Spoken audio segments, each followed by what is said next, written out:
एवं आंचलिक पानीपाग विज्ञान केन्द्र पक्षर एक बड़ खबर सामना आसी।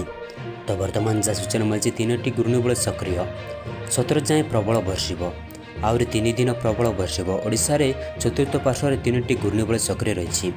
दक्षिण बांग्लादेश और पार्श्ववर्ती अंचल एक घूर्णिबल सक्रिय रही बेले झारखंड और पार्श्ववर्ती अंचल आउ एक घूर्णिबल सक्रिय रही। आउ एक घूर्णिबल पूर्व बांग्लादेश उपर अवस्थित रही।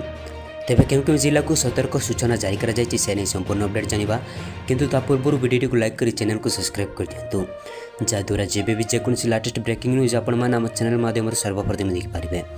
चलतु डेरी नक खबर पर नजर पकड़ा। यार प्रभाव में आज बढ़ वर्षार परिमाण। आज प्रबल वर्षा नहीं 9 जिला को और 15 तारिख में 5 जिला को येलो वार्निंग जारी होती। 17 तारिख पर्यंत राज्य में प्रबल वर्षा संभावना रही। 18 पर कमिब वर्षार परिमाण। गत 24 घंटे गंजाम जिले में सर्वाधिक वर्षा 57 मिलीमीटर वर्षा रेकर्ड कर एबे भी राज्य में 11% नियंटिया वर्षा रही। 713.3 मिमी वर्षा स्वाभाविक रहा कथा। गोटे जिला मालकानगिरी स्वाभाविक ठारू अत्यधिक वर्षा होता बेले 3 जिले में अधिक वर्षा और 16 जिले में स्वाभाविक वर्षा रेकर्ड होता बेले बाकी 11 जिले में नियंटिया वर्षा रही।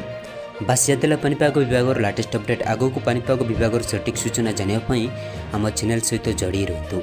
चैनल को एवं सब्सक्राइब कर पाखर दिया बेल आइकन को दबाई ऑल नोटिफिकेशन पर ऑन कर रखु जहाद्वारा जब भी जेकोसी लेटेस्ट ब्रेकिंग न्यूज आपण मैंने चैनल माध्यम सर्वप्रथम देखिपारे।